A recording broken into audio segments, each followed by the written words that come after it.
This is going to be an unusual drone bear pause. Rather than about 7 minutes, I'm going to do 3 parts, because what I'm going to try to do is squeeze God into a nutshell. And you're saying, well, that sounds like an oxymoron. How can you take 66 books of the Bible, 27 of the New Testament, and condense it down into a 3-part message, God in a nutshell? Well, basically, it has to be pretty simple, because when God is dealing with us as humans, He has to keep it simple. Yes, somebody once said that the gospel is like so shallow a baby can wade in, and so deep an elephant can swim in it. So there's something for every intelligent being on this earth within the confines of the Scripture. But the basics have to be condensed to a nutshell. And Jesus gave the basics to His disciples, and He sent them out. And that's what I'm going to talk about, God in a nutshell. So by the time you finish, you will have succinctly the gospel for you and I, and what we can do with it for the remainder of our life on this earth.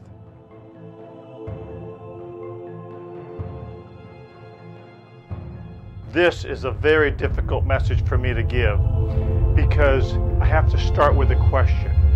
Ask yourself, why in the world would God send His only begotten Son into the world to die a criminal death for sinful humanity?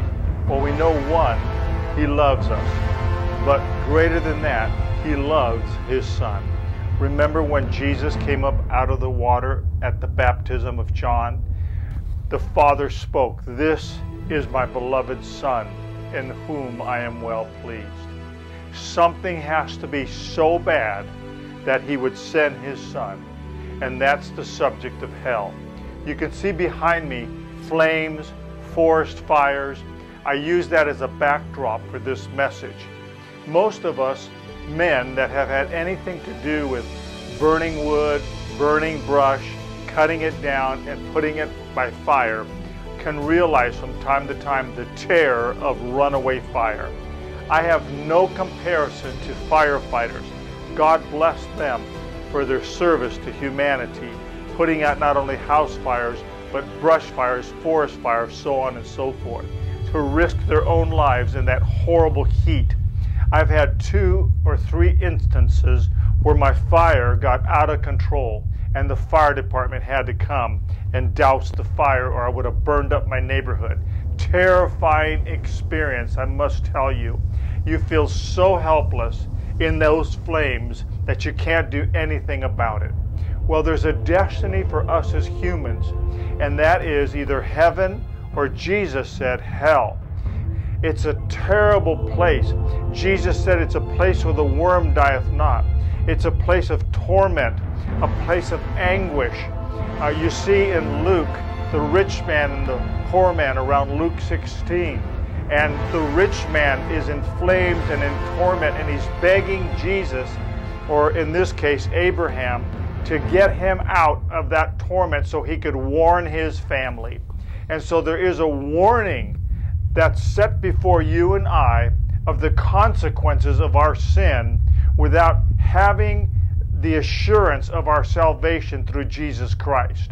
And so when you see these flames, it should strike holy terror, holy fear into us because of the eternal destiny of our souls. I believe it's a real place. It's a place of torment, and it's eternal. It's not like we're going to only suffer for a little while and then God's going to say, well, I forget about you, you no longer exist. The Scripture gives us indication in the book of Revelation and other places that it's eternal torment forever and ever with no end, for the devil, the demons, and all the wicked to be thrown into. You know who the wicked are? The wicked are anybody who've rejected Jesus Christ and God's plan of salvation that He's offering free by receiving Jesus. So God in a nutshell, part 1 is essential to understand as we move into part 2 and part 3.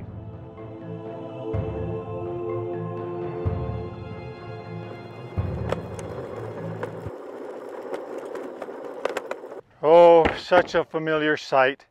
Most husbands or sons will hear the classic statement from mom or an older sister, it's time to dump the trash out. So I grew up the only son, 3 sisters. It fell upon me as a little guy to take the trash out. I've been taking trash out all of my life. It's such a habit, and frankly, I don't really mind taking trash out. In fact, I'm going to tell you a secret. I'm a confessed trash picker. Yeah, I was picking trash way back in the 60s.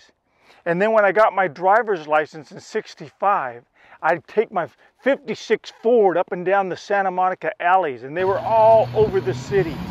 And I'd go before trash day, and I'd cruise up and down and look for cool stuff to collect and put in the back of my station wagon. And then came the golden years where I got married in 1972, and we were so poor, I would go up and down the alleys to look for things that we could put in our house, like maybe an end table or a coffee table.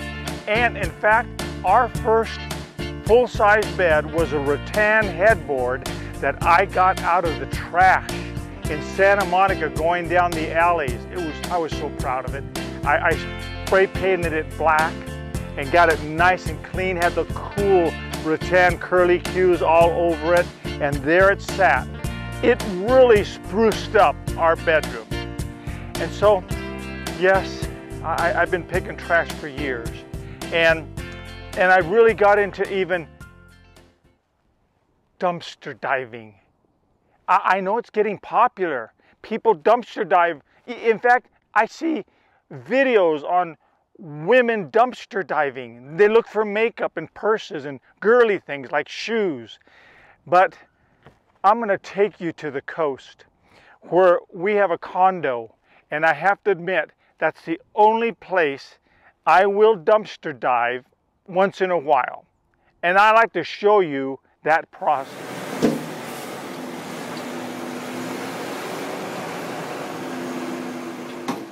I told you I'd take you to my dumpsters. I'm here on North Padre Island in our condo. There's about 200 units here. So we not only have one dumpster, we have 2. When I take my trash into the dumpster, sometimes I can't help myself. I see something so good, I go like, wow, who would have thrown that away? And so what I'll do oftentimes is I'll get it out, and I don't have the heart to leave it in there. It's so good. But I know that people aren't going to go into the dumpster. Are you kidding me? Most people don't want that stuff. Yucky. So what I'll do, out of the kindness of my heart, and just to hate to see something so good, I'll set it on the outside of the dumpster, and I put a little note, free for the taking. And without 10 minutes or so, poof, it's gone. Do you know why that happens? Because people don't mind if it's outside, but they won't go into the dumpster. Could you imagine some royal dignity or someone that's wealthy to come into a dumpster to get something? Like, ooh, I want that. No, they wouldn't touch the thing. Like, it's beyond their dignity. I'm not going to go into the dumpster. No way. I have pride. I am clean. I'm aristocracy. That is all a sham. Let me tell you another thing. Sometimes when I don't find something here, the cool thing is I have 2 dumpsters. So I'll look in this dumpster and I'll find something. I'll clean it. It's like a treasure, and wash it. There are things over the years that my wife and I have picked up. Not so much her. I don't want to put her in that light. She's too dignified. But I have picked up. And maybe she said, that looks good, and she'll send me out there. But you know what? I'll clean it up, put it in the house, and people inevitably will say, that is really nice. Where did you buy it? I'm not going to tell them where I bought it because I didn't buy it. I got it out of a dumpster or out of a trash can in years past when we were so poor and we decorated some of our house with things that we found. But God did that for us. He came down into this world. The Bible says it's his footstool. God describes earth as a footstool, and that's because in the Hebrew culture, it's as low as you can go, boy. You can't go any lower than a footstool. With this Hebrew culture, it washes everything and likes being cleansed. To talk about the earth as a footstool, that's so undignified. Well, God loves us so much that he sent his son into a manger. That's as low as you can go. Could have been a house or a palace. Jesus was born in a manger. Why? because God is trying to show us, I'm going in the dumpster. I'm dumpster diving for you guys. You're full of trash. All your good works is filthy rags. I see your filthiness. So I'm going to send my Son into a filthy world to redeem you by His paying the price of redemption, a perfect sinless life, sinless, willing to go into the dumpster and stay sinless. Why? To rescue us. We're supposed to be in the dumpster going, help, Lord, get me out of here. I hate this place. But there are people that will stay in the dumpster. In fact, so ignorant they may not even know they're in the dumpster. God is revealing to us through the prophets, through the scriptures, to the pastors, that He's wanting to rescue us and make us His earthen treasure. That's what we are. We're earthen treasures. And He'll take us and polish us up and cleans us. And then He puts on a robe of righteousness. And He goes, this is what I'm doing for you because of my love for you. I love you so much that I'm going to clothe you in my righteousness. And God wants to clothe us and make us new creatures. Are you appreciating that? Have you reached out and said, Lord Jesus, I don't know where these videos are going. They may be going to you and you feel like you're in a dumpster. Jesus says, I have clothed you with my robes of righteousness and I will redeem you. Corrie ten Boom said something so profound. A prisoner in a concentration camp who later saw prison guards converted. She said, there's no pit too deep that the Lord is yet not deeper. If God would save a Nazi prison guard, imagine what He can do with you and I. He'll take all of us from the guttermost to the uttermost.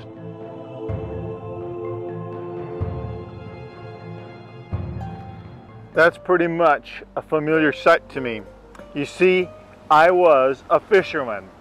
I wasn't always a fisherman, but I was a fisherman for a season of my life.